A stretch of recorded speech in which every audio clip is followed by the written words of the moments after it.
Alright, I'm finally back with this game. Alright, I'm gonna make sure this time that things get recorded. Jeez. I can really be such an idiot sometimes. Like Eureka.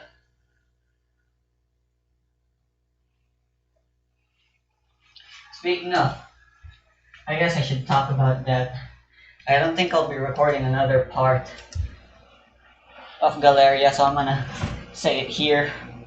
The game is just way too long and tedious at that point, and while it's thematically fitting and stuff, since I'm not gonna be playing through it, I guess I won't be ever giving a critique on video about it. But I think it's a good game for what it is. I just watched the rest of the story and let someone else do the work for me. I gave up on the game. Maybe one of these days I'll decide to finish it. I highly doubt it. But yeah, that series is officially canned. I know I have a lot of canned series, but that one I'm actually a little genuinely sad about. Because it was a game that genuinely interested me until it didn't. Unlike the other games I canned where I either just didn't have the time or didn't find them interesting enough to stay with anyway.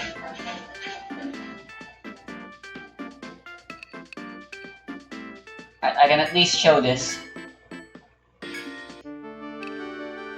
Sure, let's save again. So, the Stargazers have the best item.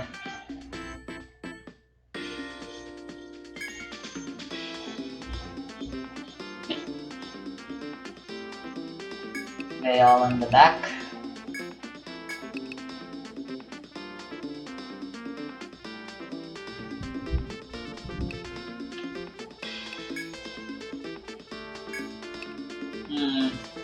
I think V3 will be more. Philid and Blue Gobi will still, along with everyone else, will still be getting XP anyway, so.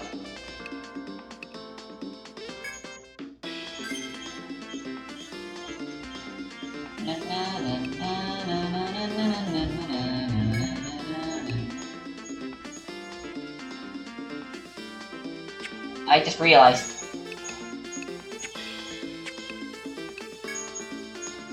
But there's no ninja who'll get in the way of summons, but I still need Veil.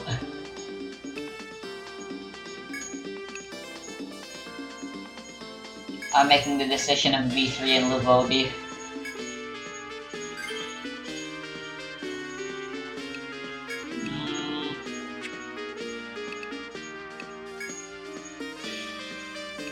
Indomitable for you.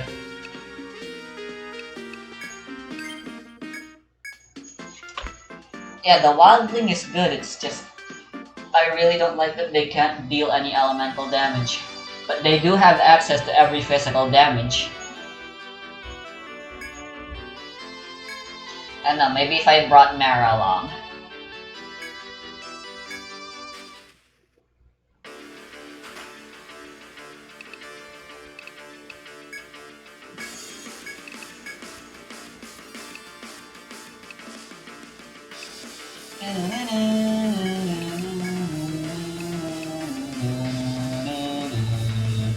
Right, I think this is way too dangerous to use.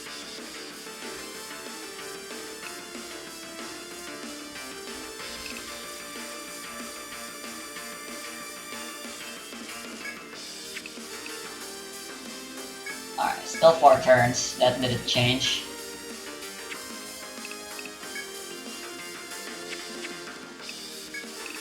Yeah, I'll start with Wolf Howl.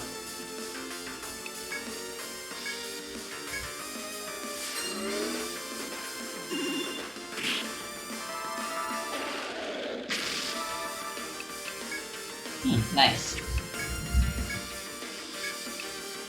Alright, let's try the arm bind. Ooh.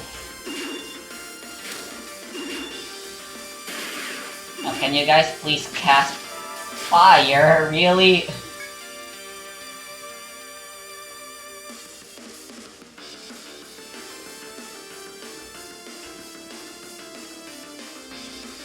Wait, ice is their weakness? I thought it was Volt and I was correct about Pierce, but they're actually resistant to lightning. Oh, damn. Oh, I actually successfully inflicted Armbind. How lovely. Right, just attack normally then.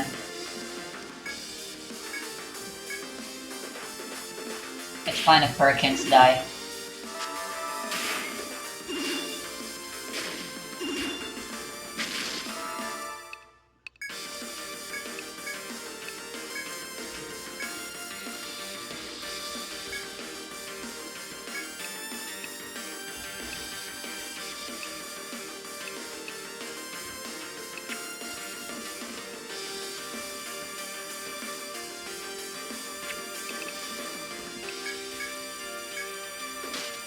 Oh no!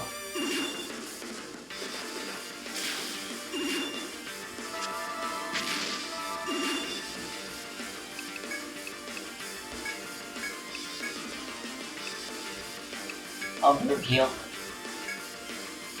Oh! Indomitable, thank frick!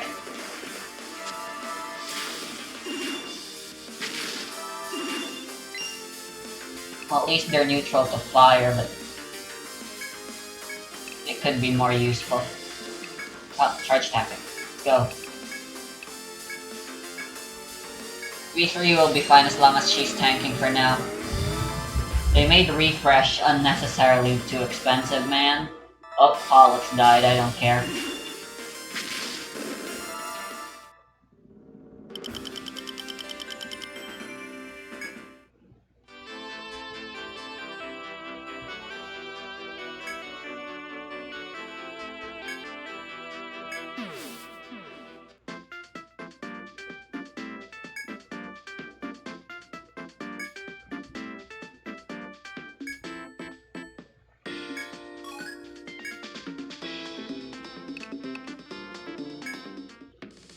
I guess I should come up with a backstory now.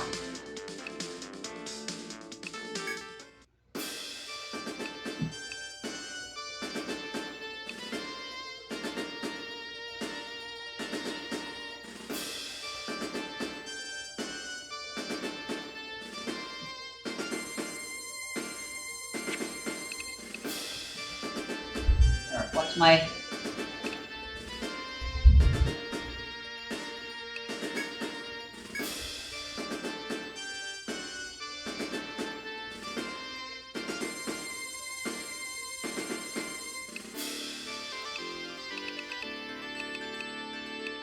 You know what? I think I just have to live with the fact that I really just don't like the Wildling. She shows a bow in her portrait, but there's no bow weapon in the game and she can't use any crossbows. That's just kind of awkward.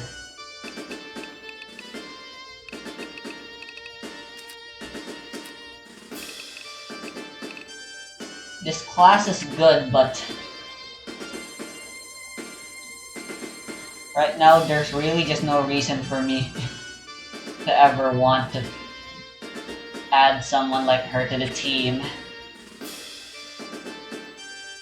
Not when I have V3.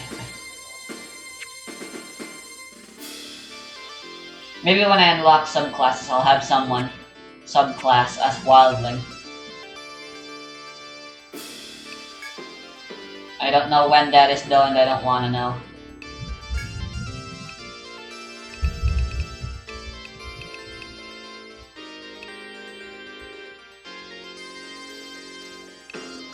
I want to be able to grind on the 3rd floor safely.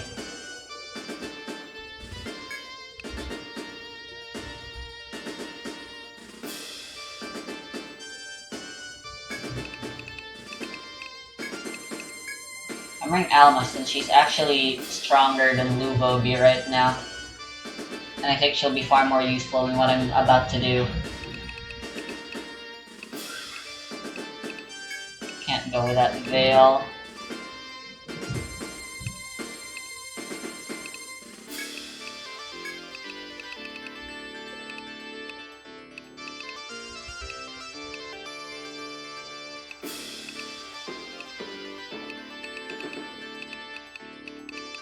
Mara will be more useful right now.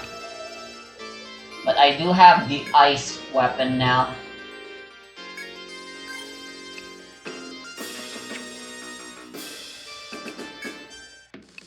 So check this out.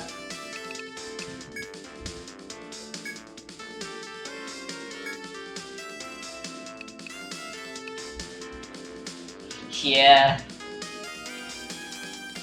Wait. Now this is supposed to have ice on it. Huh, am I wrong? Well, the tech and TP increase is still really nice, so... Or maybe they changed it in this mod.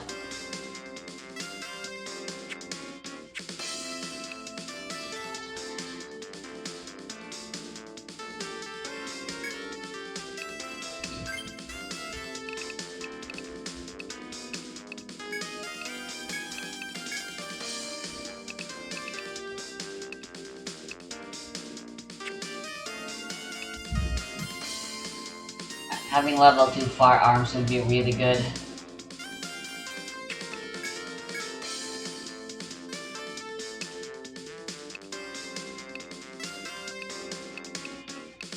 Wow, that's some really terrible defense.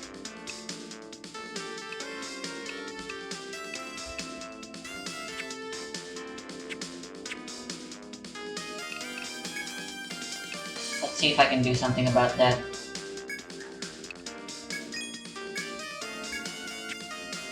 Ooh. Whoa! Confusion! Holy shit! That's so freaking good. I'll be able to get them in due time.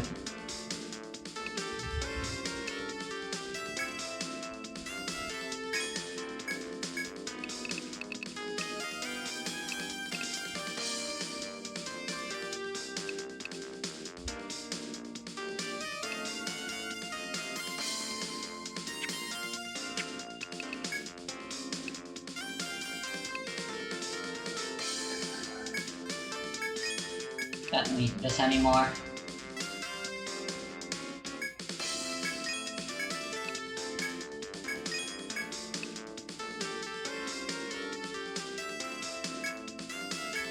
Yeah, no one else uses books.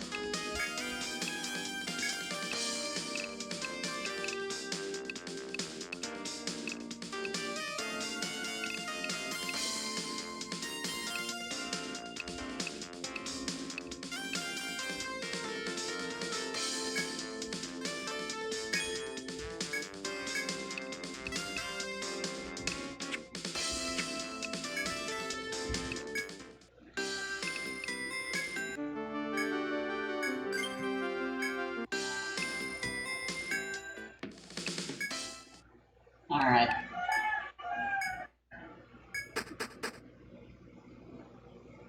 As for a backstory, I'd say Yuri-ai is indeed a team consisting only of women. And they're all lesbians, I've decided. What is with this achievement? Why won't it shut up?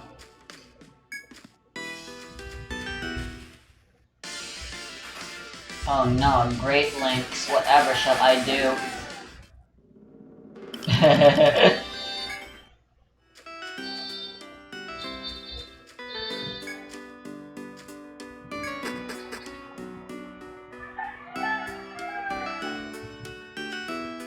I'd say the guild was made by, like, Mara.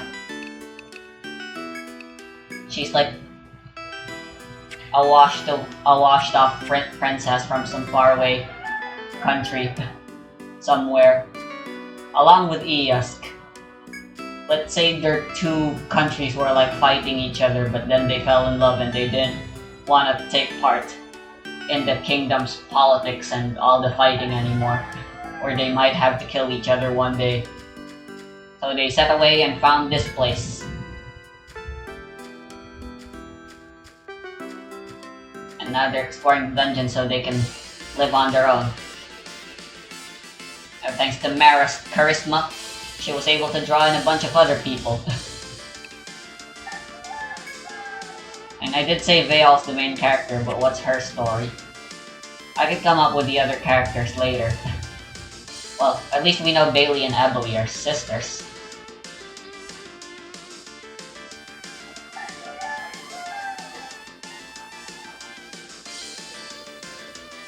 And we'll just say Veil's a pervert, and she wanted to be part of the group just because it's full of cute girls or something. I don't know.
That was a lot of damage. Holy crap.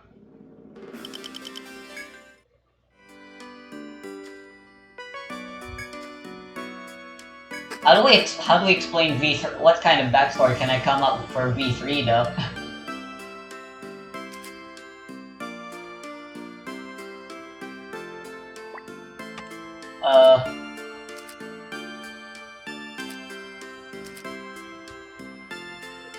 On their way here, they found this robot on the shore.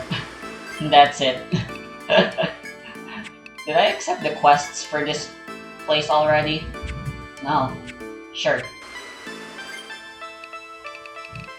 I'm gonna go back. Why not? Who cares?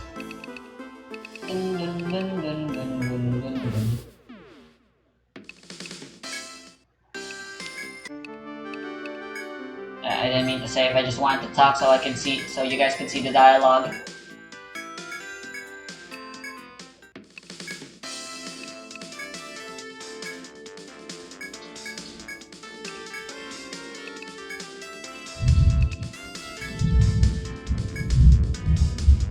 Huh? Did I mean reckless or feckless? Did I just invent a new word? Bonanza! No, you would be reckless and wandering.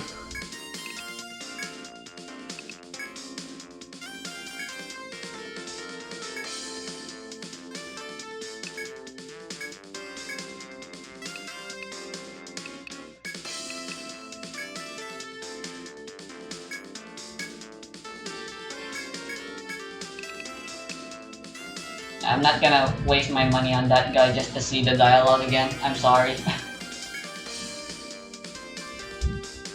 Ooh, the poison hammer.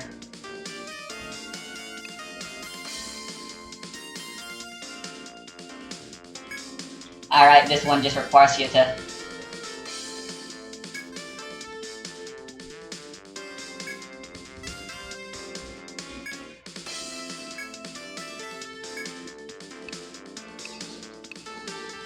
That one's actually really easy.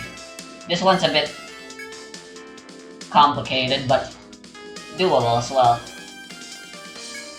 Party from the Pale Horse Guild went into the labyrinth a week ago and never returned. The request is to help the guild search for them, though they're probably dead. The other members of Pale Horse left for the labyrinth right after making this request. They said they would split up on B2F. Why? So it may be good for you two to meet them there too. Never split the party. Those Pale Horse people are not knowing when to be throwing in the towel, yes? Oh no, they're caring for their fellows. Never mind me, go and help them, explorers.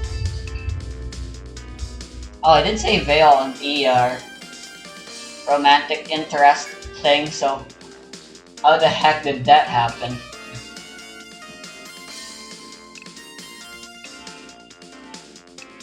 I don't know. I also said I'd be commentating, flexing my tabletop game master pros and stuff, but I haven't done any of that yet. I've been too busy with the mechanics, as is.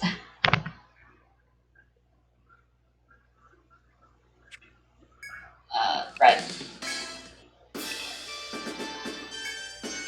Let me register this. This team seems good. Alma, I should probably give TP up to Alma. So she can spam her skills a lot, which are all really, really useful.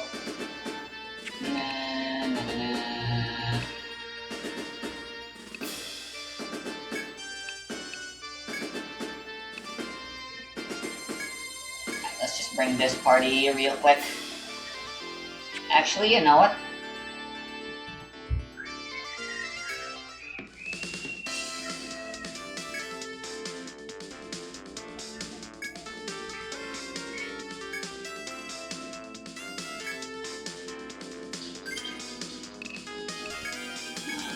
These people I want to get XP with.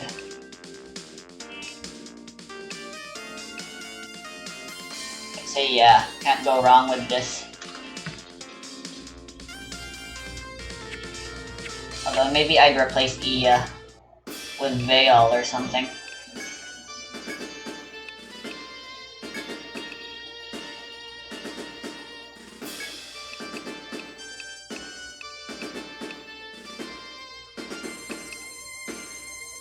I'm still kind of not that much of a fan of Alma either. She's a different kind of bruiser than the Gladiator. But again, them not having access to any elements. I mean, Luvobi and Umag don't have access to elements either, but Luvobi just hits really hard. It's plain and simple. Unlike Alma, who's a bit more complicated. And Umag is a tank, and a tank is literally just the best class. Right next to a healer. The supports always are worth something.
Excuse me for that.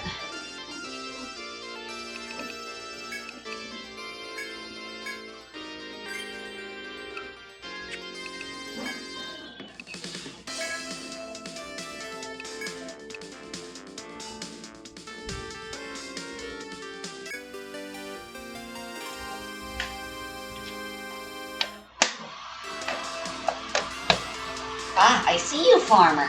Are you going to be participating in the conference?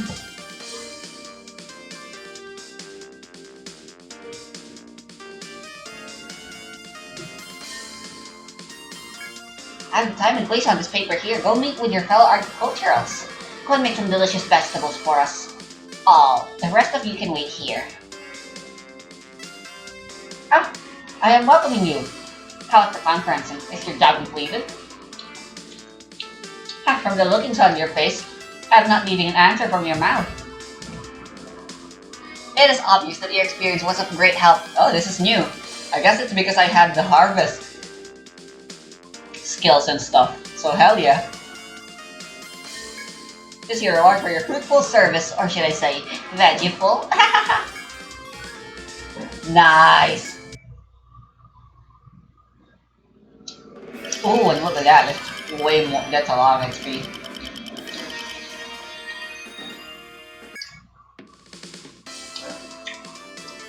But the gladiator could actually was a frontliner. Alma can be in either, but she much prefers being in the back. She can't actually be a tanker. I say that, but that's why I'm trying out how she is in the front.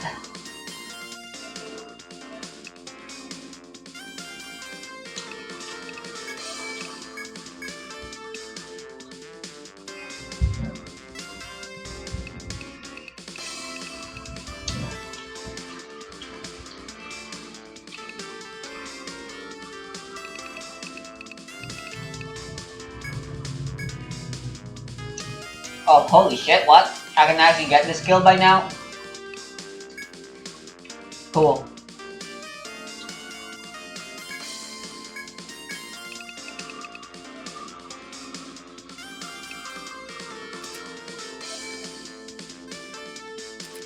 Now I can focus on giving her TP up. In the meantime. Or could just focus on Rapier Mastery so she doesn't have to rely too much on using her TP.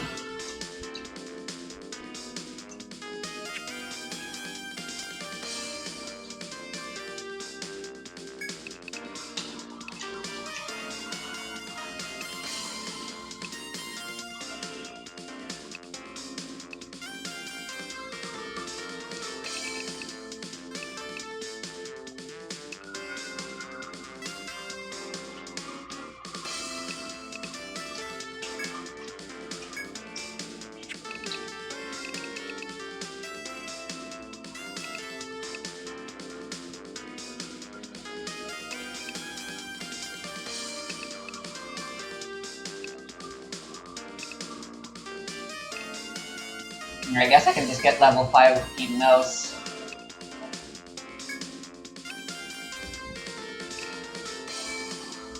Why is there 10 levels of Camp Mastery?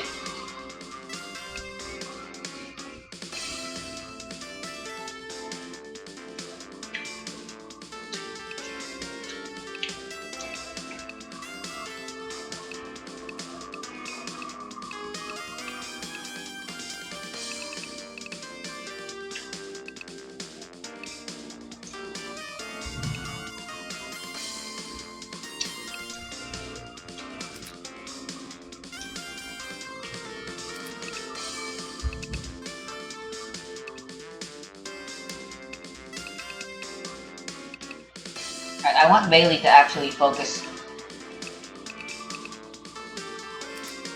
on farming.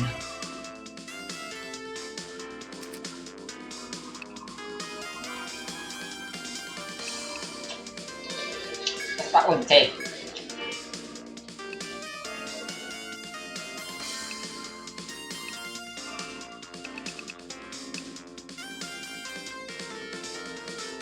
You know, maybe I should do the same here. Yeah, let's just go with that. I'll take one of each.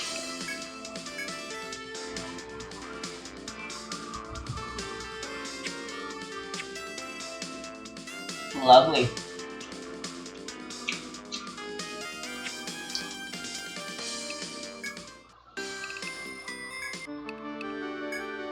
You know what, maybe it'll be fine.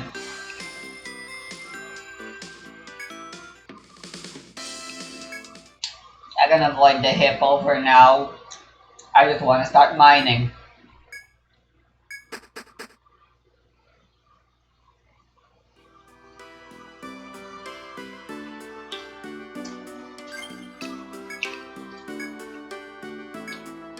This skill really seems unfair.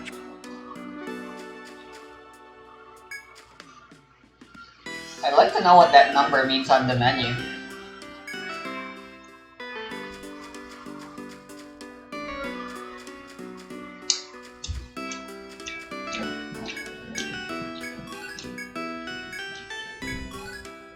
At nighttime is actually the best time to chop, to farm.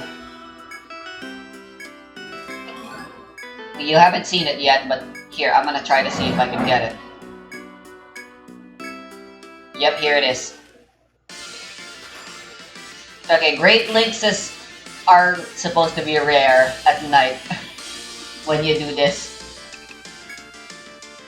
And that's why you should do it at night. Unfortunately, though, we weren't so lucky.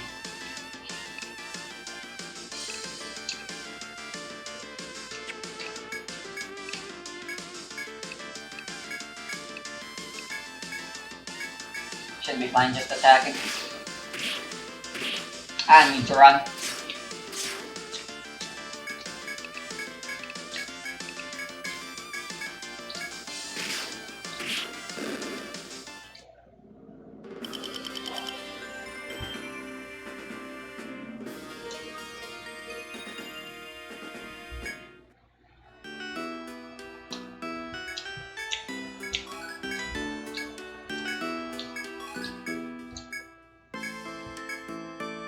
Oh, really?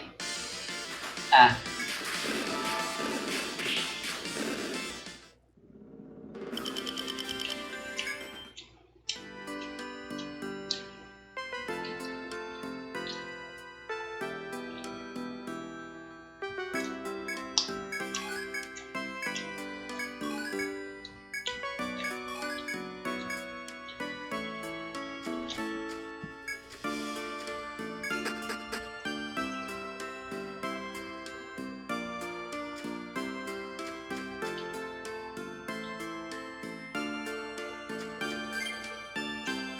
I believe I'm out of inventory by now. Yeah.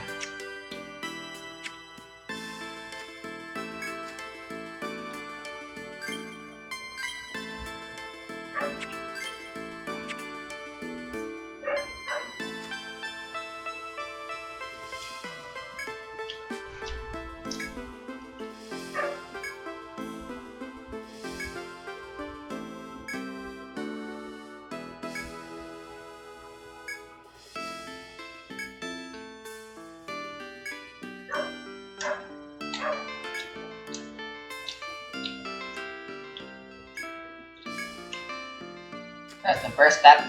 Next, we need to go back to the bar and ask.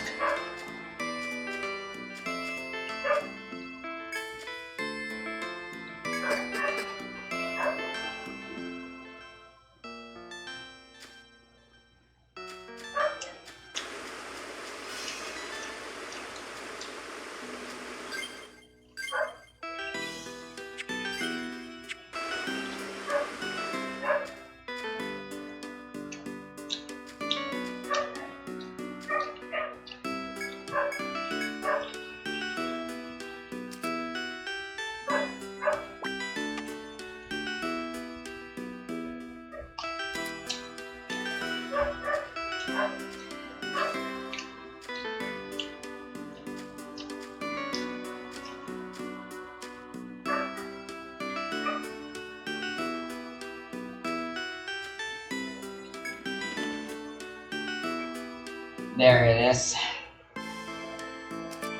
This son of a bastard.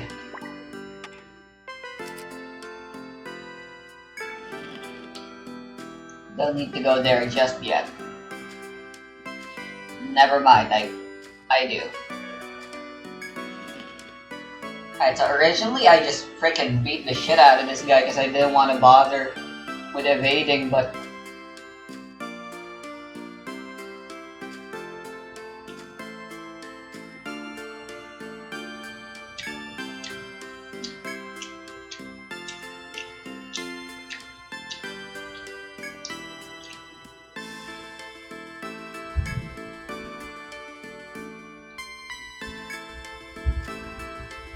Oh boy.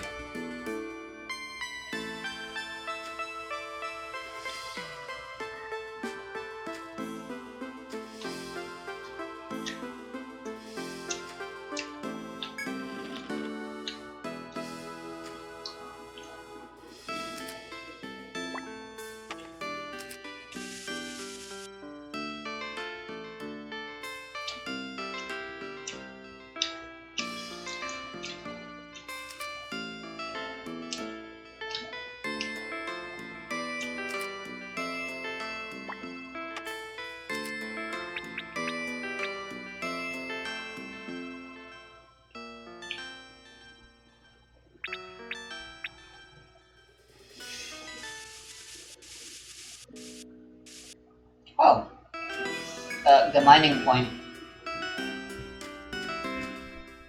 There's one right here.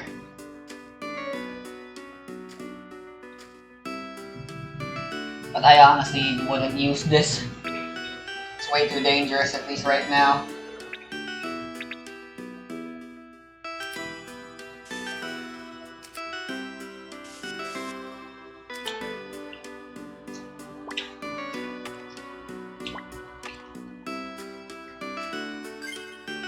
We can keep going though.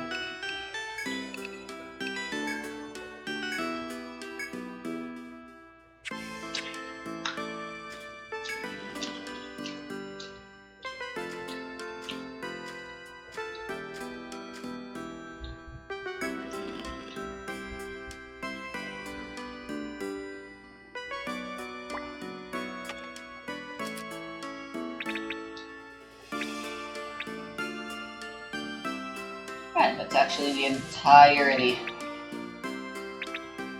Talk about really selfish. Having such a nice large area all to themselves.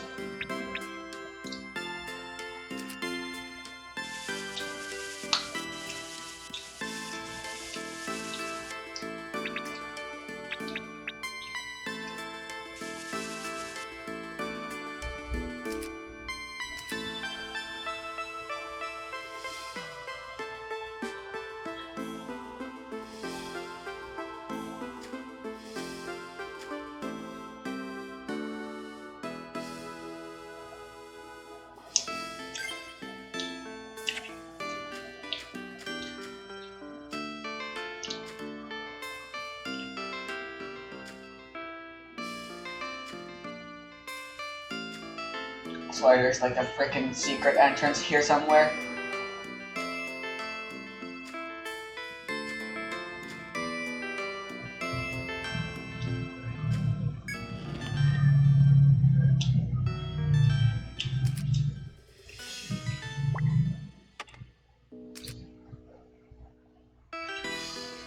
Nope. No way.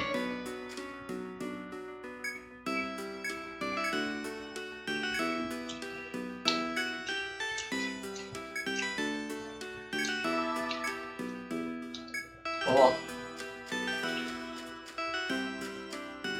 I just realized there's actually one event I still have yet to do in floor 1.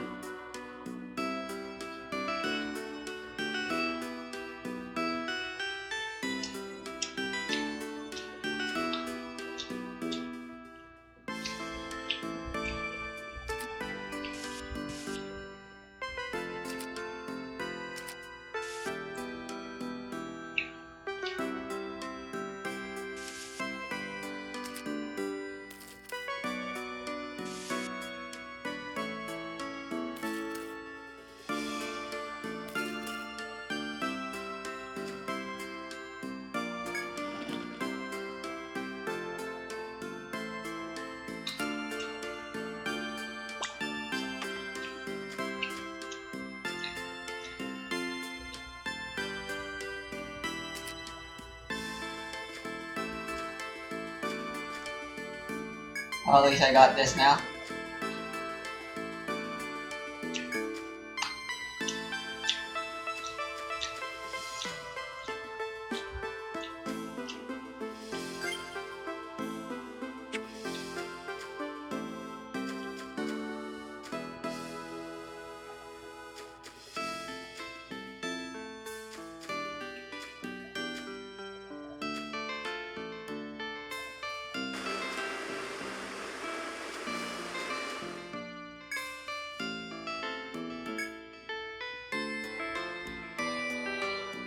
Yes!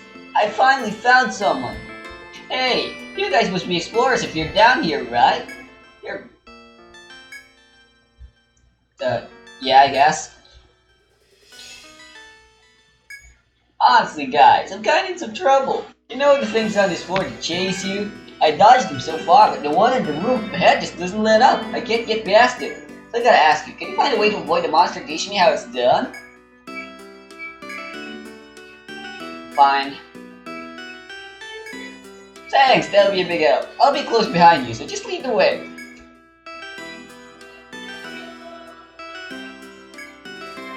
Alright, I guess it's time for a murder.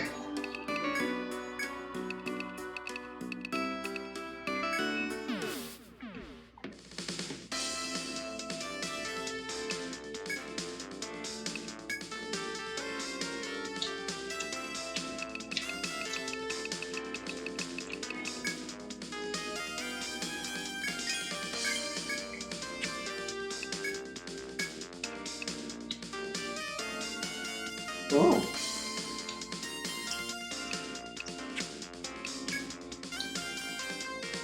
Ooh.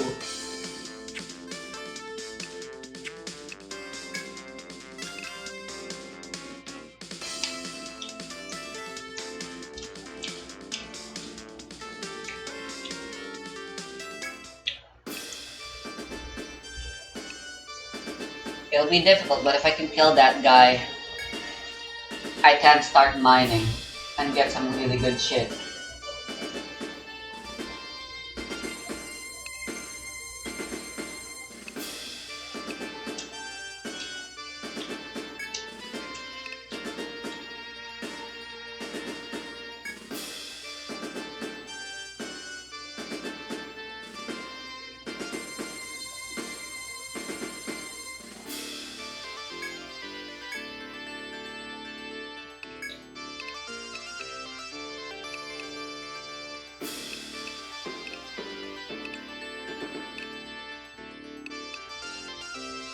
I'll just bring the usual team.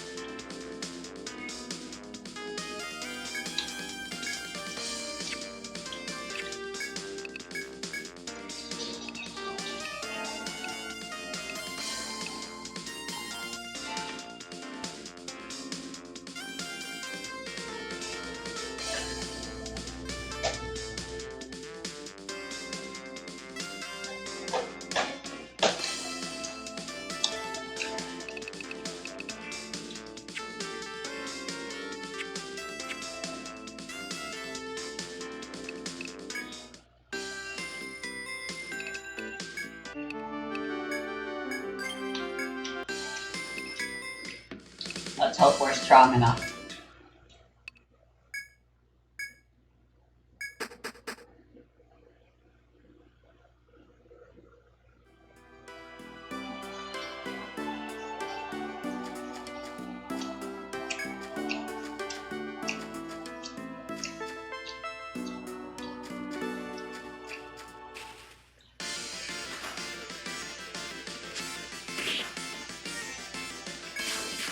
Really now?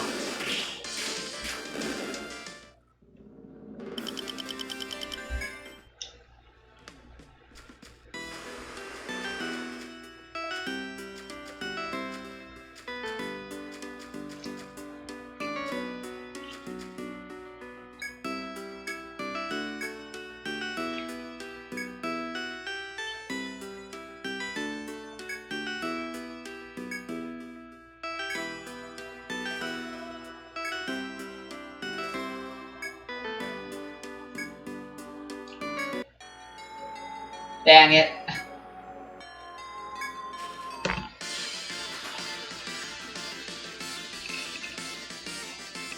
You brought Nissan to yourselves.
Oh, gotta level up.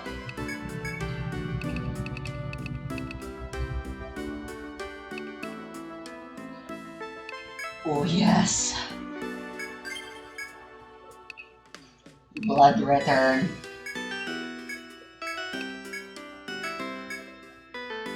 And soon resurrect.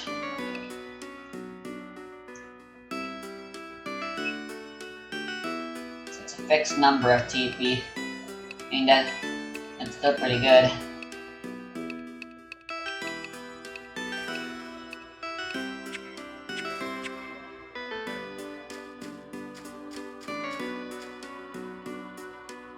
I would ideally only use it outside of battle.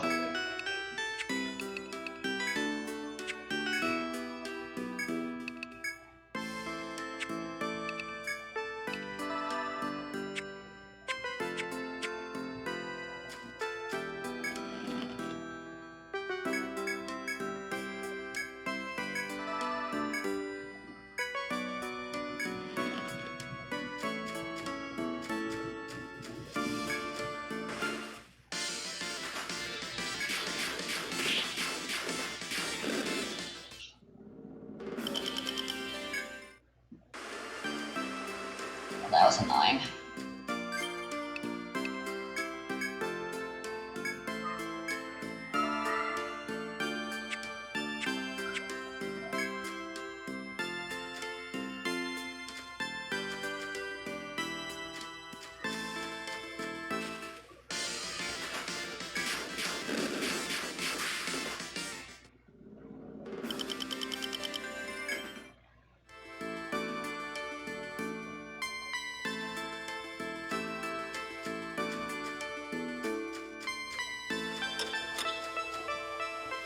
Sure, it's morning. And I should be able to take care of the bird bitches. Although they will most likely still be very hard.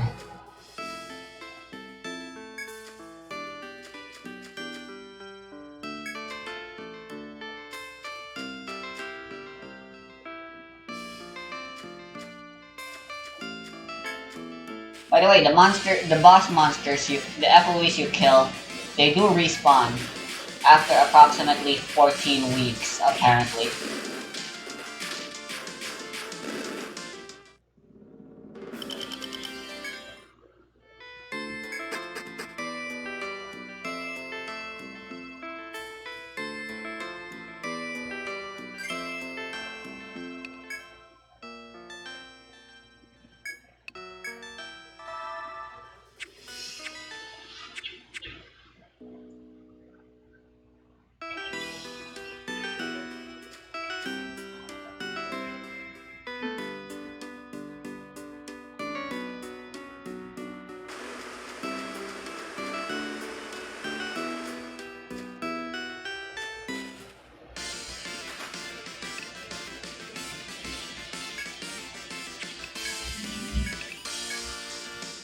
Alright, so how do I get their shells? I keep forgetting.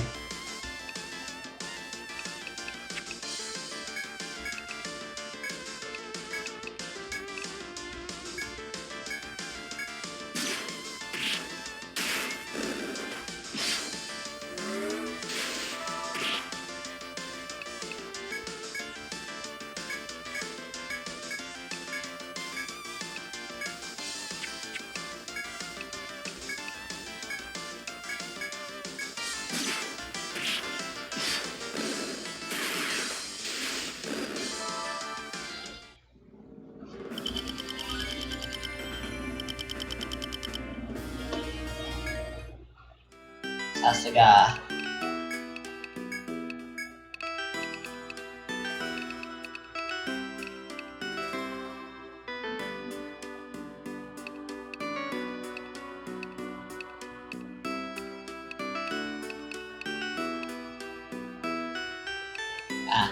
Upgrading it just reduces the TP cost.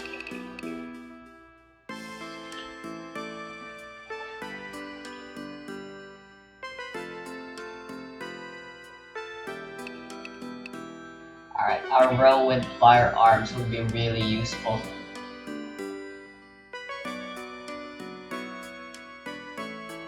Or will it really?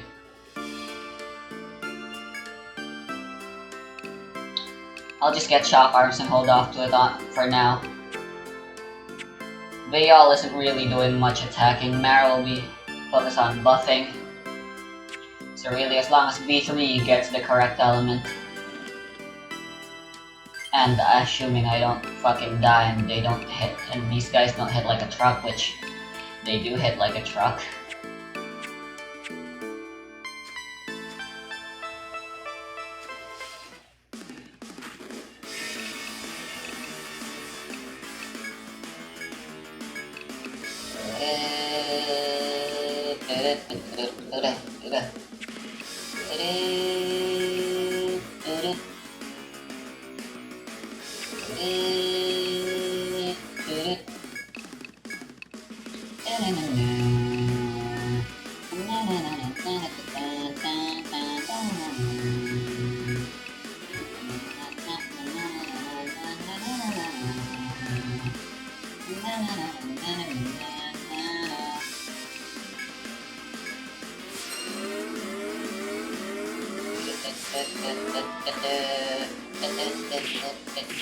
Oh.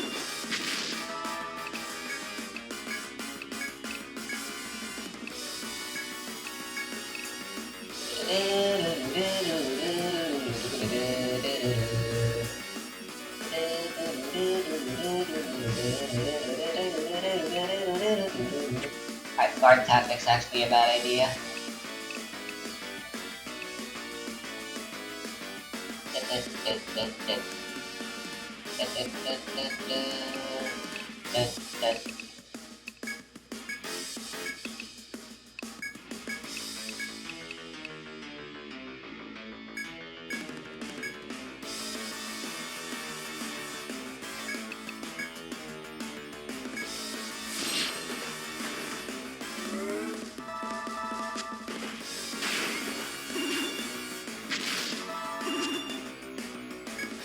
Bruh.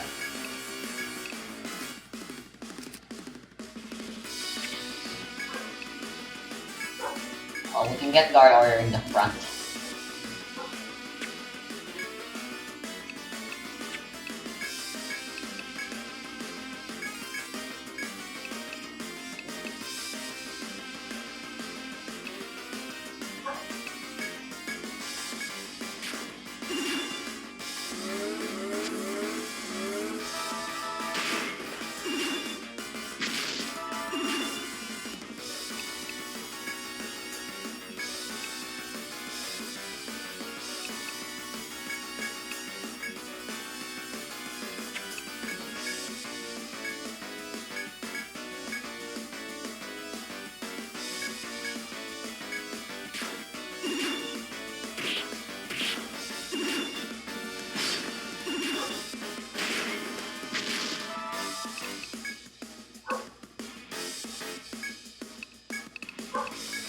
How many chases does Pimben do?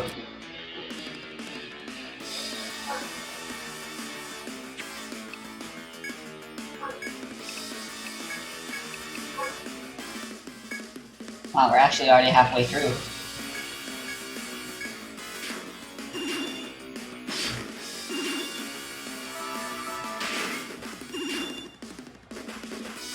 Whew.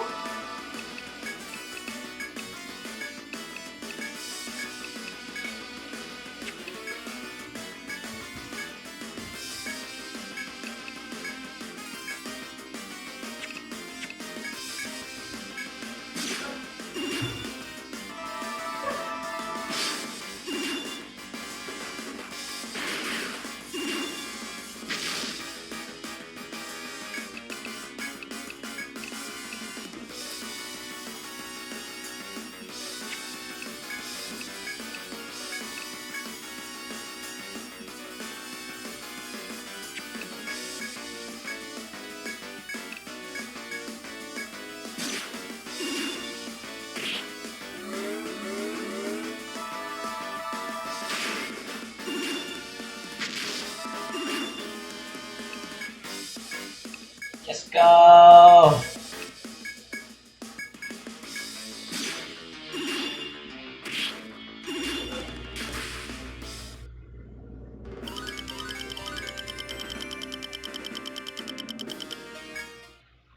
Hell yeah.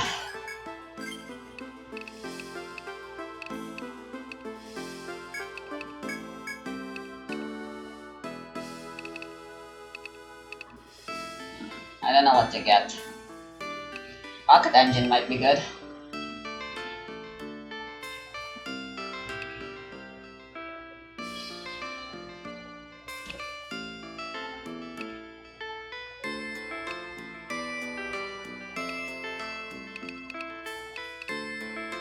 Oh right, I want to get Pascal. Accuracy debuff is really good. Well, an attack lowering thing would still be better, but being able to evade a bit more consistently can sometimes come in real clutch. I actually don't know what to get.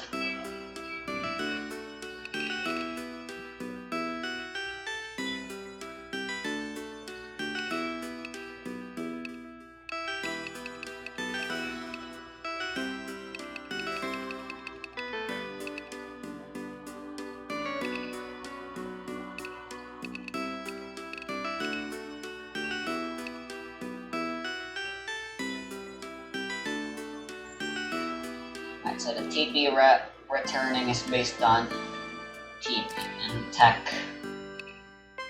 I think I'll just go for more TP for now. And then I'll focus on getting binary because there will be larger hordes of enemies soon, but not right now.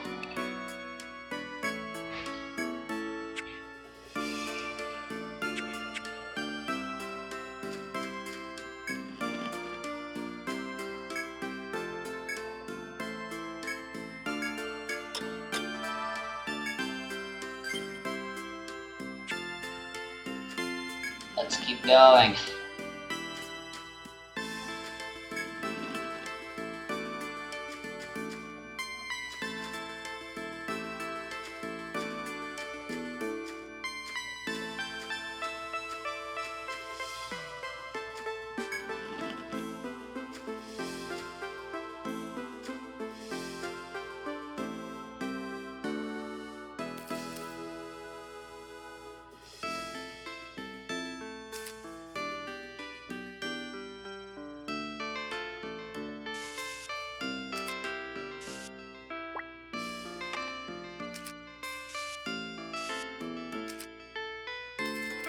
What up?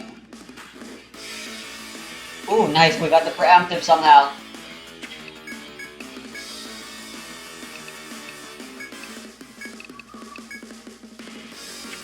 Oh, not freeze.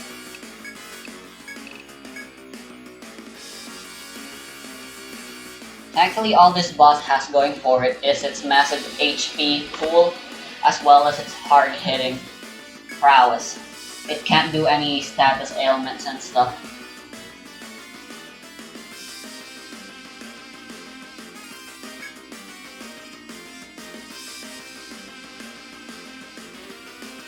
Oh, it's really weak to poison.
attacking. Whatever. We can survive this.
I like how much stronger the Zodiac's elemental attacks are now.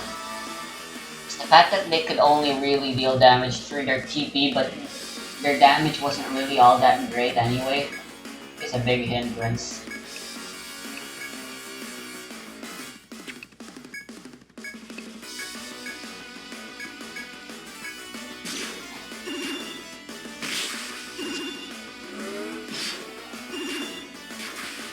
Booyah.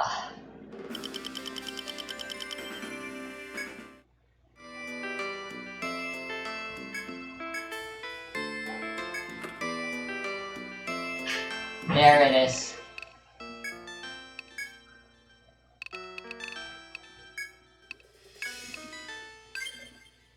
Guard tactic can replace Slash, which is honestly just a useless limit. I'm gonna map this the old-fashioned way.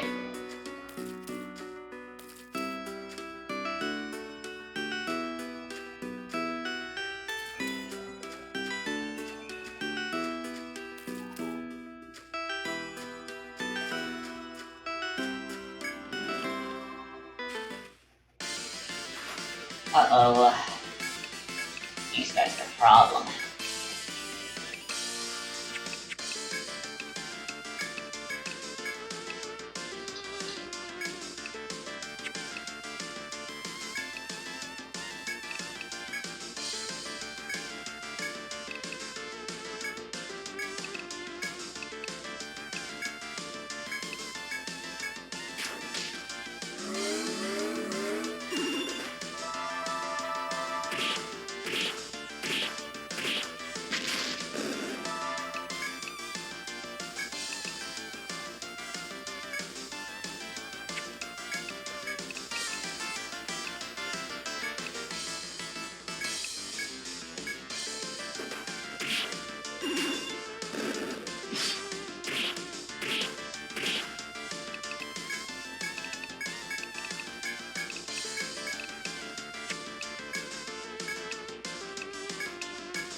Huh, that was weird. I thought for sure they would've... I guess I'm just not strong enough. I mean, I'm cool with that, but now I'm a little disappointed in myself.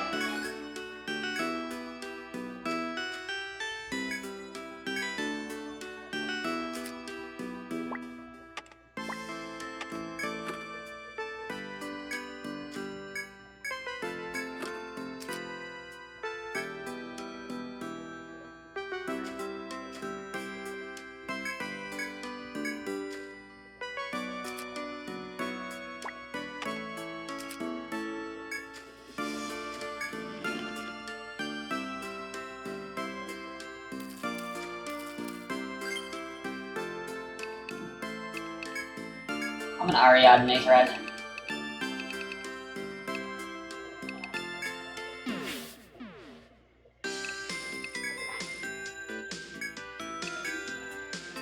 It's getting super expensive now to do this.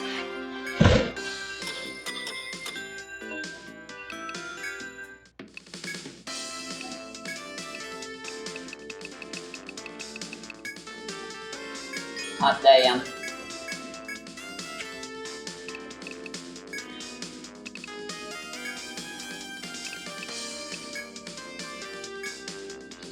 Pale Horse's lost? This is a joke, right? Wow, they posted a request? Oh, you're right. They're serious. The Pale Horse is lost. That's rich. They're famous for playing it safe. They're usually too overcautious to make a move at all. It's ridiculous. Their motto is those who control the campgrounds control the labyrinth. Who knows, maybe you'll be able to find something if you check the campground at 2 p.m. Good luck with that. We'll head out too once we get settled here.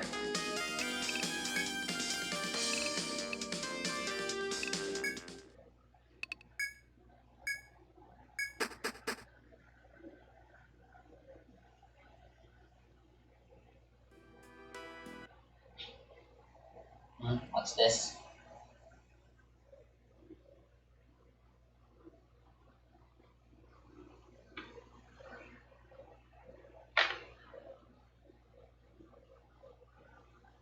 Ah, bullshit.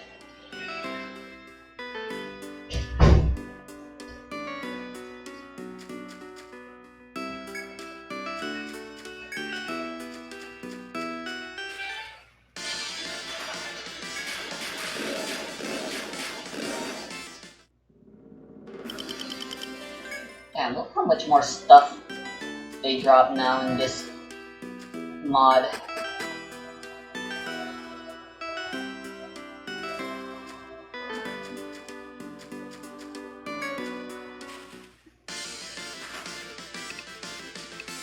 I believe ice is what I need to do.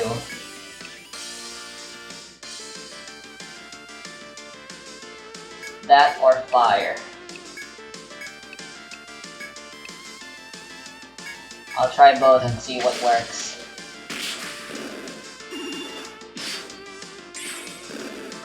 Or just ice. Alright, ice was the key.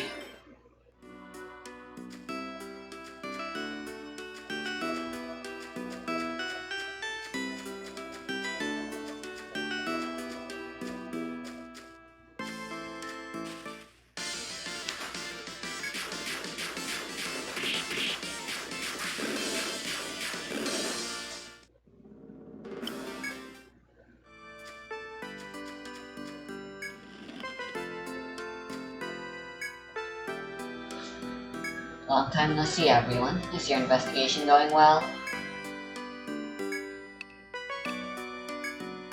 According to what you heard from the Bertram Guild member, the amusement people use campgrounds. Pale Horse, you say? Yes, I did see them. They camped here last night. Speaking of them, I found this after they left here. I hope it can be of some use. Blue Horse marking shows this was a Pale Horse journal. It's about time we headed down to the 3rd floor. Considering our current abilities, we should be able to reach as far as the 7th. But caution precedes all. We look before we leap and never leap if we don't like the looks. I believe the best thing to do when we reach the 3rd floor is find a place to strike camp. The ability to explore hinges on the ability to find a safe place to rest.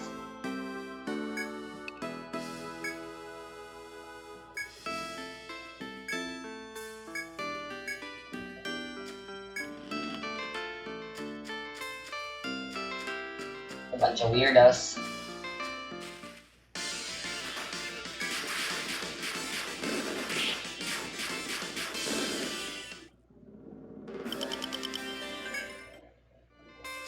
That stuff's so nice.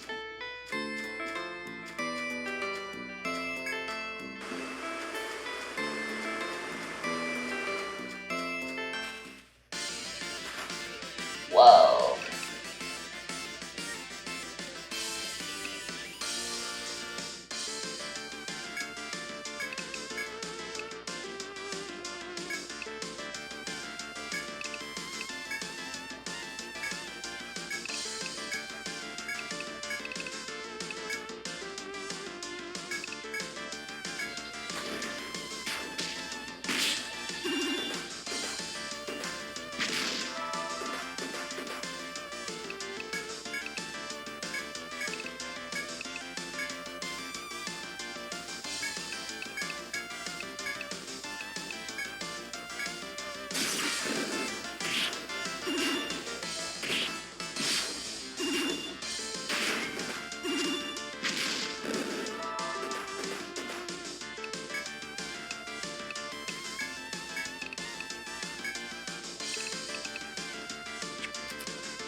Let's do this. The mining site is over this guy. So, this arena is just way too complicated, and I just didn't really want to bother with it. And since I had the power not to bother with it, and I know I do still have the power not to bother with it even in this difficulty.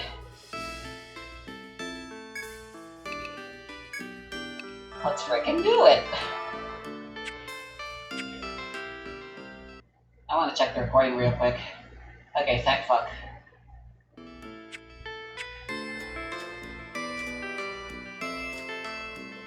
What up?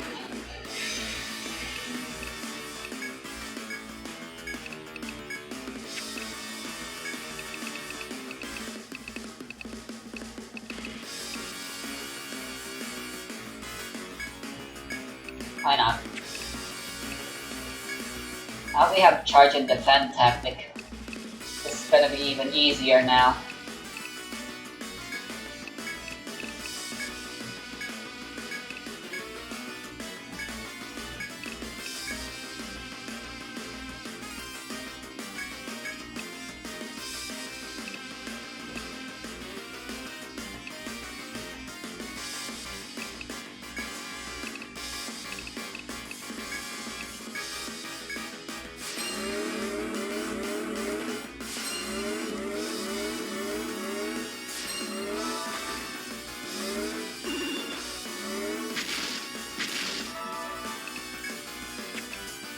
Good start, good start.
Yeah, what's up with the Ultra?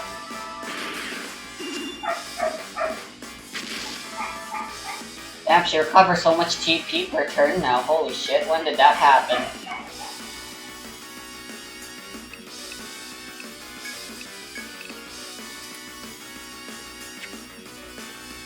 Oh, our buffs are all gone. Well, it's okay, we win now anyway.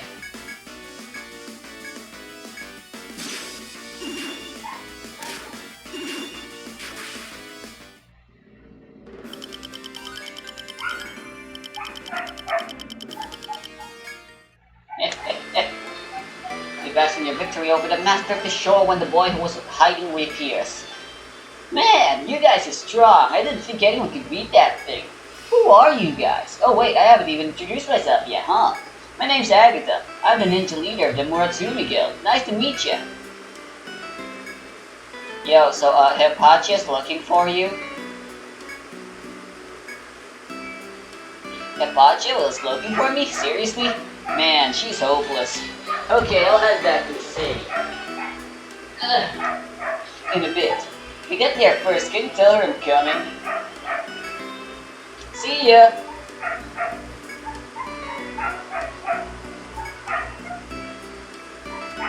I'm gonna go map this place out.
Oh boy.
It feels like everyone's XP has been.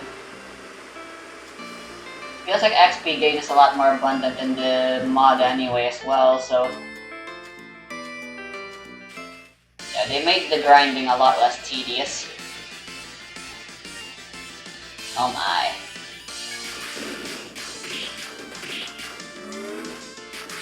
I can just auto this though. Their numbers don't really mean much. At least not until the purple version of them appears.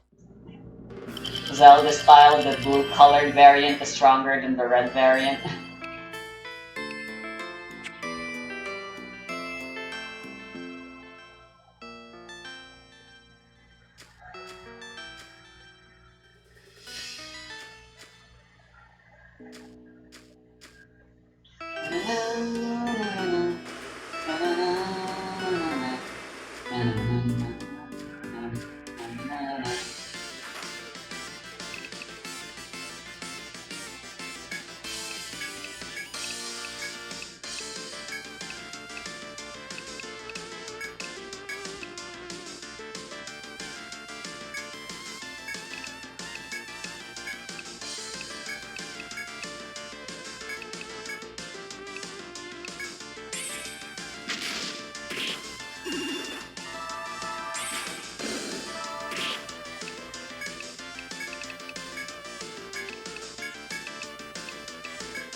It's kind of absurd how powerful the Igdroid is.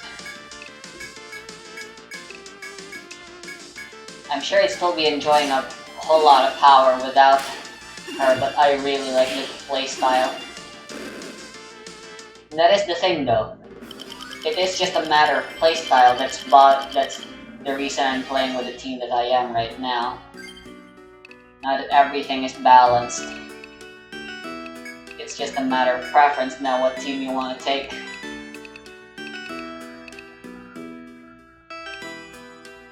Yes!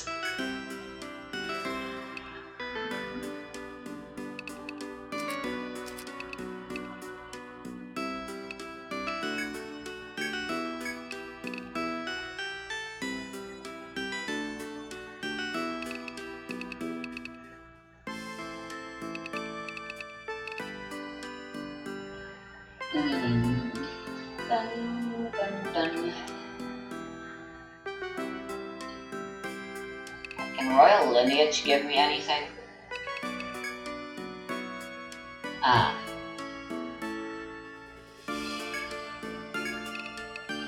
Like the increased TP is super nice though.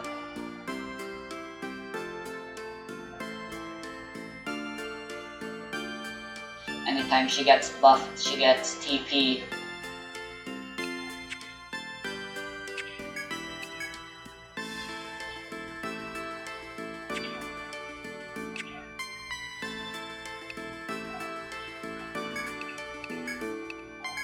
I think for now I'll give her Royal Veil and then Triumphant Cry.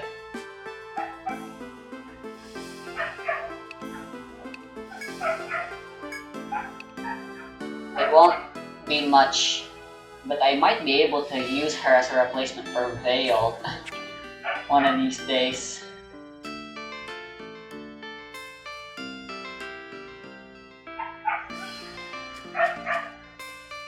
Oh, this is the next floor.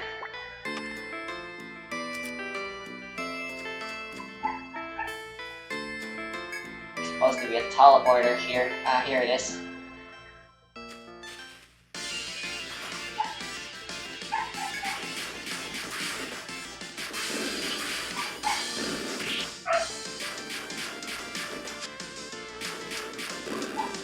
Hot damn, that's a lot of HP. Holy crap.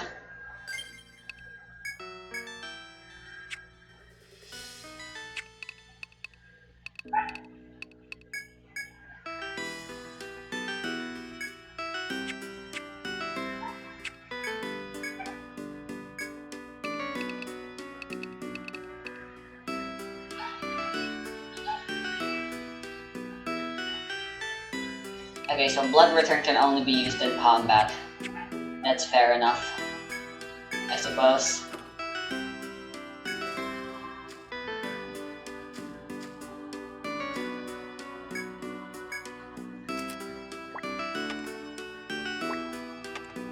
It would have been infinite TP otherwise, I guess.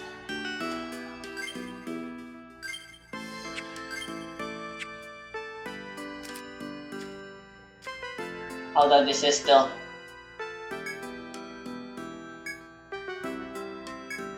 Oh, hello there.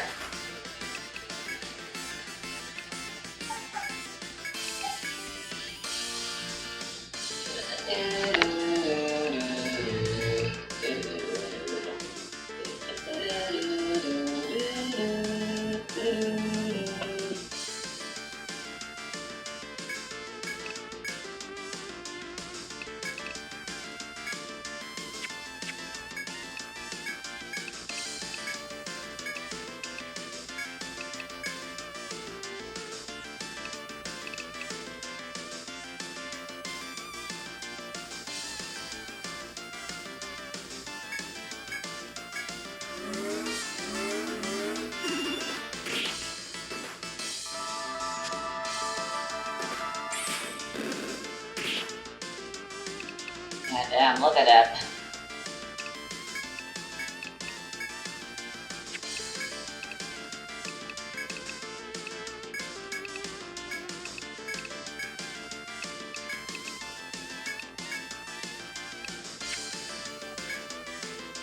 Yeah, ice is their weakness. Nice. Alright, well, Veil still needs a bit more defense, but she can work as a solid tank. She can't take large hits, but she can take a lot of small hits.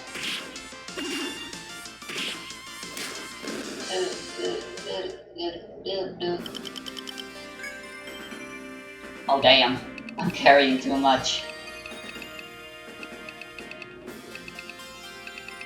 The red scales are worthless.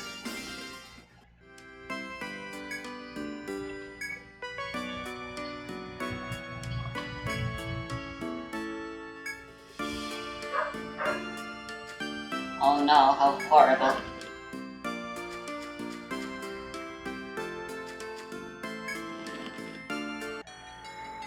Open doors, hoping that the worst hasn't happened, but the smell of blood is thick. The deep pools of blood large enough to float far would hint at the atrocity that occurred. From the scattered remains, there is no mistaking that this is where Pale Horse set camp. You search the area, but all you find continues to prove that the worst took place here. There's little point in investigating further. You've done all you could. You should return to the bar and report the sad news to the client awaiting you.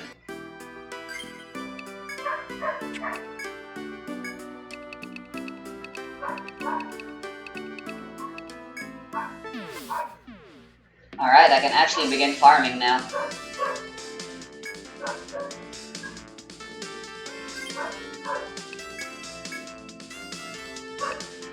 Who should I give the XP to? I think it's fine if I just focus on these guys a little bit more. For now.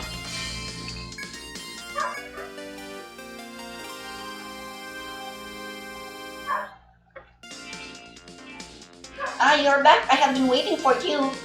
The party from Pale Horse that went missing on Miss Ria came back the moment you left. What? What are you saying? No, they were all fine. Nobody was even wounded.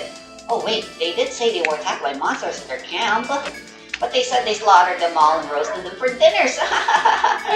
The blood you saw must have come from those monsters, yes? Well, I am gladdening that you are back safe as well. Here's your reward, take it. It is not good to be in the labyrinth for too long. People start to worry.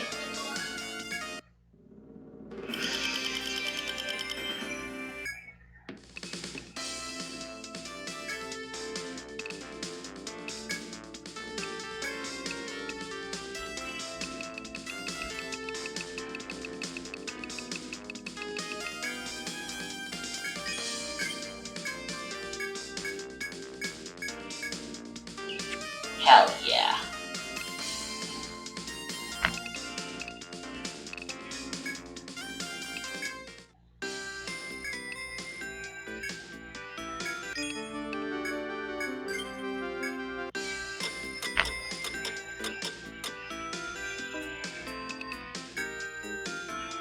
Alright, there was someone who wanted to talk to you. I'll be back with her in a sec. Hello everyone, it's dangerous to stay in the labyrinth for too long, so please be careful. I hate to nag, but have you seen Agatha anywhere? Huh? He went after you? I'm so sorry for all the trouble he's causing. I'll give him a good talking to later. For now, I'll wait in our room for Agatha to return. Thanks for all your help. Well then, if you'll excuse me, I'll pray for the stars to guide you on your journey.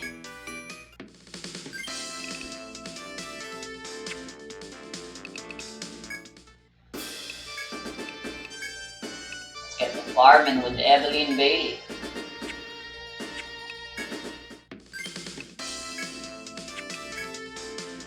How much slots do we have? 31. That should be plenty.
So Kingos is supposed to make it so you can get their rare materials even without the special prompt happening. But so far that hasn't happened yet. How very sussy.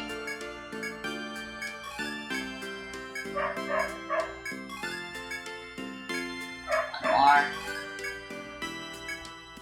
Bruh, that's it.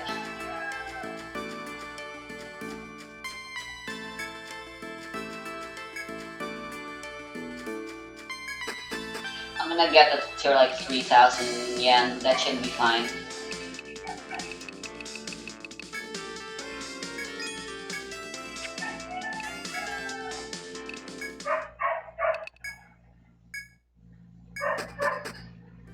Back and forth trips are the best way to farm. With Ariadne threads and stuff not being an issue anymore.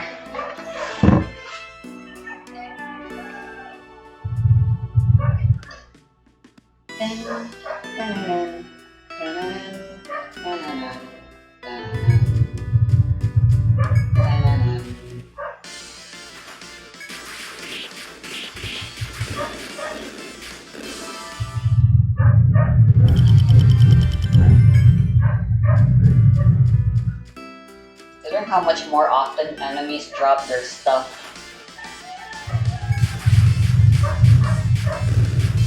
I just realized I'm encountering enemies right now when I'm not supposed to be. Oh,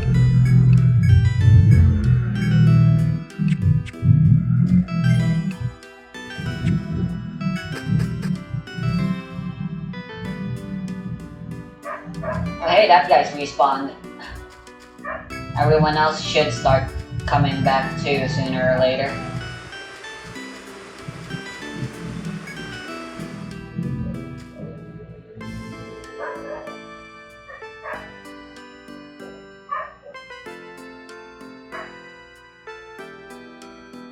This video is sponsored by Brilliant. Now in everyday lives we experience and observe three spatial dimensions. We can move left to right, up and down, and then forward and back. If you wanted to tell me to meet you somewhere, even outside the Earth, three numbers is all I need. This isn't quite complete, because if I wanted to meet you for lunch, let's say, I would need three numbers, like longitude and latitude. Where the hell are the hibiscus? Because we need this fourth value to completely specify some event in the universe, we can Bullshit. set time to be the fourth dimension. Now, time is not a spatial dimension that extends beyond height, length, and width, but rather it's called a temporal dimension. Just enough for mining. Other dimensions, and we definitely can't point the direction of time per se, are embedded in 3D space. But in simplest terms, since we need that fourth value of time to specify an event, we consider it to be the fourth dimension. Now, we used to think space and time were fully independent, but then Einstein came along and found that's not the case. They were in fact linked together, and a mathematical model that fuses these two things became known as space-time. What Einstein's general theory of relativity says is that massive objects curve space-time. Space and time. This means Space that time. distances between points, and also times between events. I just realized how stupid of a name it is. This has strange consequences like time ticking differently on different planets, and massless photons being bent by massive objects because of that curvature. The equations that describe all this can definitely look intimidating, but really what you see is on one side of this equation is math regarding the geometry or curvature of space-time, and on the other side we have an expression that has to do with mass and energy. The famous saying by physicist John Wheeler is that space-time tells matter how to move, and matter tells space-time how to curve. Now, in order to understand more of the underlying mathematics behind how our universe really works, we need to take a closer look at the word curvature. Because in general, we tend to think that something's curved if it's simply not flat. So for example, most people would tell you, this is curved, but this is not. However, there's more than one way to define curvature, and something we're going to investigate more of is Gaussian curvature, which might not be exactly what you'd expect. For example, when it comes to Gaussian curvature, this and this are the exact same. Or something I'm sure many of you guys know is that you cannot have a world map that perfectly represents a globe without some distortion. And the reason behind this has to do with Gaussian curvature.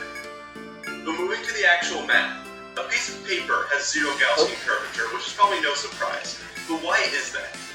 It's because at any point, if I draw a little line segment in any direction, it's completely flat. So we say that has zero curvature. Then if I draw another segment perpendicular, we see the same thing, zero curvature. And when we multiply them, we of course get zero, which is the Gaussian curvature at that point. Oh, and that damn. can apply to anywhere on the piece of paper. However, things change when we look at a sphere. Okay, Because this now is at any amazing. point, if I draw a little segment, it's not easy to tell, but that segment has curved outward just a little bit. And that outward curvature, we say, is positive Gaussian curvature. If I do the same thing perpendicular, I think what the bank should have done for farmers, rather than since we have a positive, they should have made it so they can use items more effectively than anyone else, rather than giving them attacking abilities, which now for negative curvature, it is cool, but my apartment, but I think my electric shaver. I don't like it because it feels like they changed the identity. If I draw a little segment here, it curves outwards, gets that positive curvature. But if we go this other way, perpendicular to it, it curves Severely negative. So that positive for the farmers, negative curvature. for them to be able to actually fight. Negative Gaussian curvature overall. A more general surface that has that negative Gaussian curvature. Is that like their thing? They're useful outside of combat, but at the cost of wasting a party slot, an entire whole party slot, which you could argue is a bit too much of a trade-off. I can draw through it that all curve a little differently. So what's the official way to figure this out? Well, if I want to find the Gaussian curvature at that point, I need to find the segment that goes through it with the most curvature and the one with the least, and then multiply those together. So in this case, Alright, so it is a long way to get to the mining point. Curves outward just a little, so it's got that without positive curvature. Then going here, this segment, the one perpendicular but it to is safer since you don't have to deal with the In fact, hippo. this didn't curve at all, just went straight down I mean, the you side, can't so just it has dodge zero the curvature. hippo the same way That every means we have time, positive times zero curvature, and it won't which matter, gives us but like, zero Gaussian curvature at that point. But the same thing could be said about any point on the lateral surface of the cylinder. So yes, the cylinder is curved, but its Gaussian curvature is zero. So now we're ready for a theorem I found really It's interesting, bad. and that's the theorem of Egregium, which was discovered by Gauss. And what this theorem says, pretty much, is that if you smoothly deform a surface, its Gaussian curvature at any point is not going to change. So because this has zero Gaussian curvature, the theorem says that this, at every point, has zero Gaussian curvature as well, which isn't too hard to see. If we take any point, like let's say right at the top, any point there, and find the Gaussian curvature, well, yes, one segment right here does curve, it has positive curvature.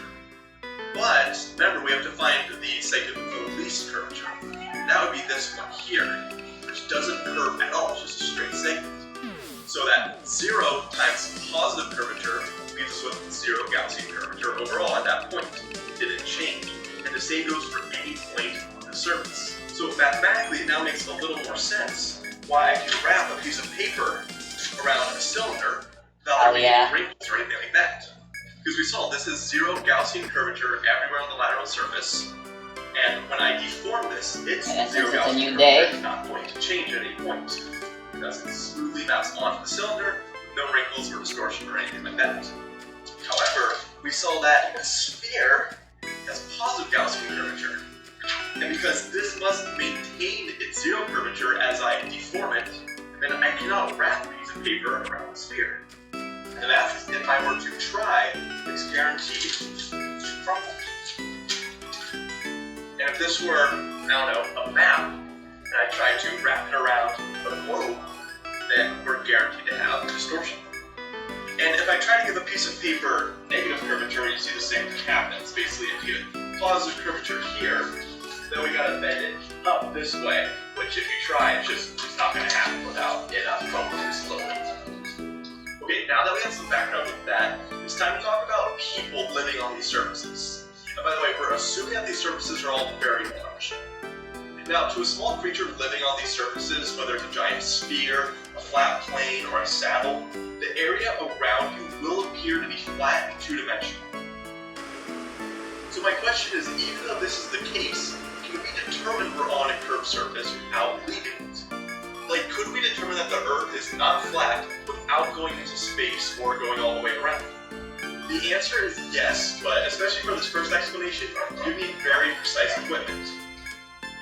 But let's assume the Earth is a perfect sphere. To figure that it in fact is not flat, one thing you could do is draw a circle on that surface of a known radius. Then from there you measure the distance around the circle or circumference. And if the surface is curved, you'd notice that the circumference does not have a length of 2 pi r as it should. It'd actually be a little smaller if we're on a sphere. Because remember, in your eyes, you just walked in a perfectly straight line to trace out or measure that radius. But in reality, you curved just a little. That means the circle you drew would lie on a plane slightly inside the sphere, and would thus have a radius slightly smaller than the distance you walked. Meaning the circumference would be 2 pi times the value slightly less than that red r, which you thought was a flat line segment. And from this you could conclude that you're on a surface with positive curvature, at least locally. If on the other hand the circumference was greater than 2 pi r, you could conclude maybe you're on some saddle shape with negative curvature. Now yes, this would be a difficult task on such a large, non-perfect sphere like Earth, but there is more we can do without going around the entire thing or leaving it. Because one of the biggest differences between curved surfaces is what you'll encounter when moving parallel to someone else. So if you and your friend started walking parallel to each other on a flat surface, you'd never get any closer or further apart. But if you're on a sphere and you and your friend started walking perfectly straight, you'd think you're walking parallel paths at first, but you'd slowly notice you and your friend getting closer together until their paths would eventually cross, even though you thought you were walking straight the entire time. And this is something that happens when you have that positive curvature. Or another thing we see on a flat surface is that if you started walking perfectly straight, then made a right turn, walked the same distance, and repeated this, it would take 3 turns before you got back to your original spot.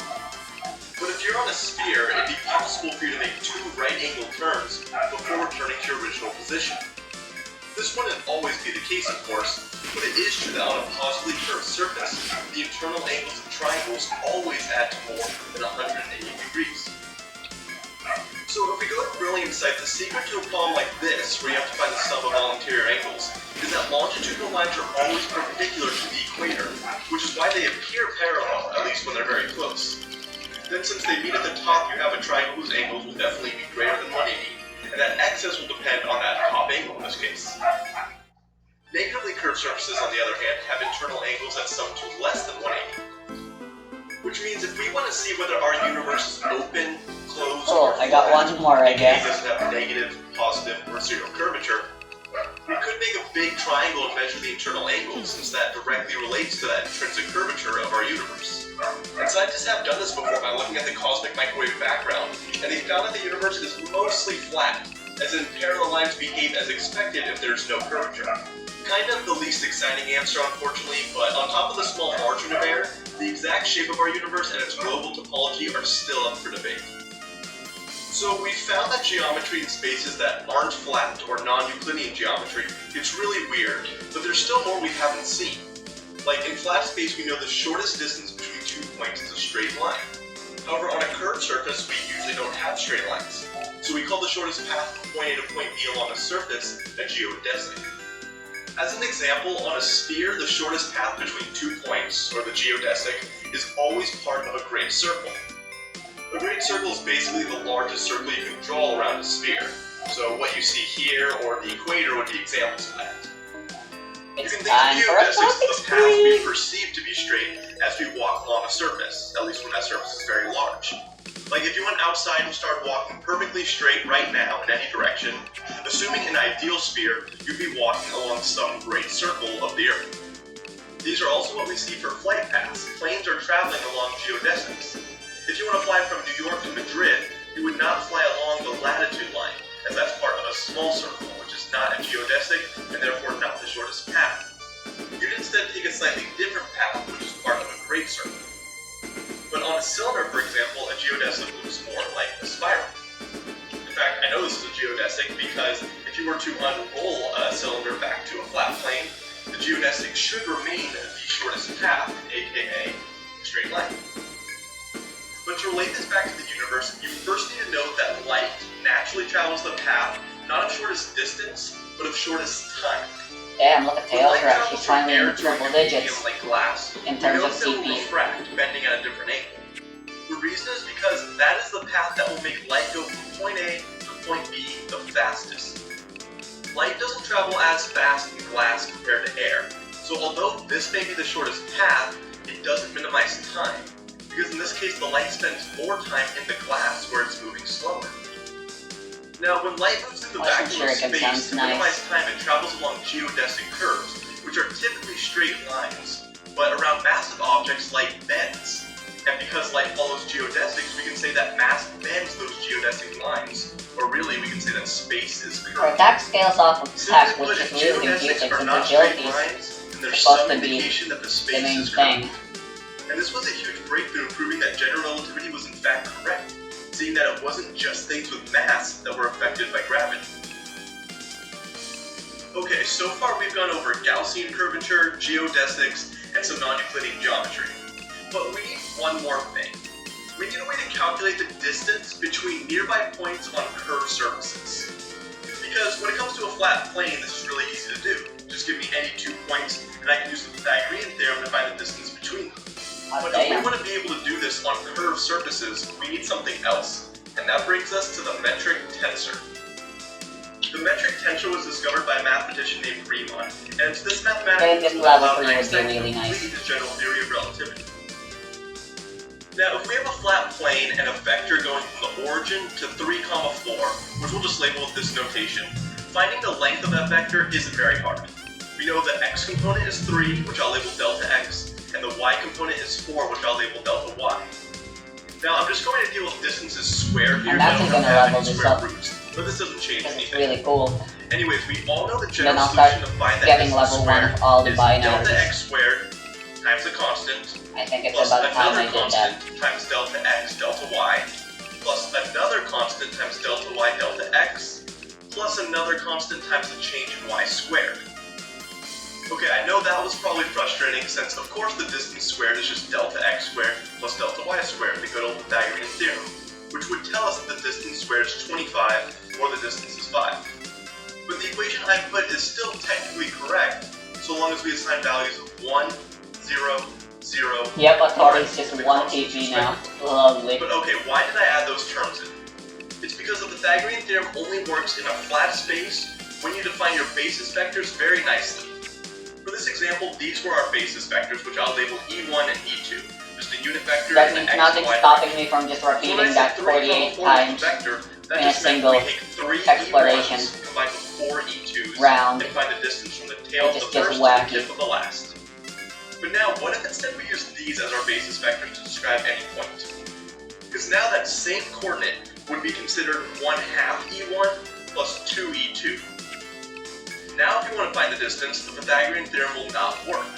1/2 squared plus 2 squared won't get us even close to Then I 25. still need large jaw for But if that. we use the general equation from before, we can make it work.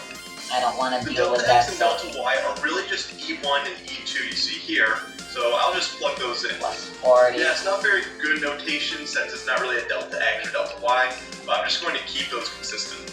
Okay, now I wasn't going to do this, but for anyone who just needs to know where this almost Pythagorean theorem looking equation comes from, here's a quick explanation. I'll When take we have a this. vector like 3, 4, just like we saw earlier, which I'll write with I hat and j hat components now, to find the length squared, we can take the dot product of the vector with Oh man, itself. one more pseudo To do pod this, most of needed. you guys know we multiply the x or I hat terms together, and then add that to the y or j hat terms multiplied together, yielding a distance squared of 25, just like before. And when we have technically the same thing with those strange basis vectors now, to find the distance squared, we still do the dot product. But it'll look a little different at first. Because technically to do the dot product, we have to essentially FOIL, making it 1/2 E1 dot 1/2 You know what, E1, let me the do a first little bit terms, more grinding. plus 1/2 E1 dot 2 E2, the outer I want terms. those And weapons. the same thing with the inner terms, and then the last. This is how we find the vector length squared, and know that these are dot products, not multiplication symbols. In fact, this is what we did beforehand. The 3 times 3 came from 3i dot 3i, and 16 came from 4j dot 4j. But we forgot the outer terms of 3i dot 4j and the inner terms of 4j dot 3i. It's just that since the I hat and j hat or x and y direction are at right angles to each other, when we do a dot product, those terms just come out to 0. So in summary, the 1/2 and 1/2, or 1/2 and 2, and so on, correspond to the delta x and delta y. Whereas the actual dot product of E1 and E1, or E1 and E2, correspond to the Not what I wanted. constants. I'll put more detailed links down below, but just to get to the point, these are the constants that make everything work for this choice in basis vectors. You can go ahead and do the math, but it will come out to 25. Alright, let me look up a walkthrough real quick on how to get the special materials.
ice damage, and then cut damage for large jaw.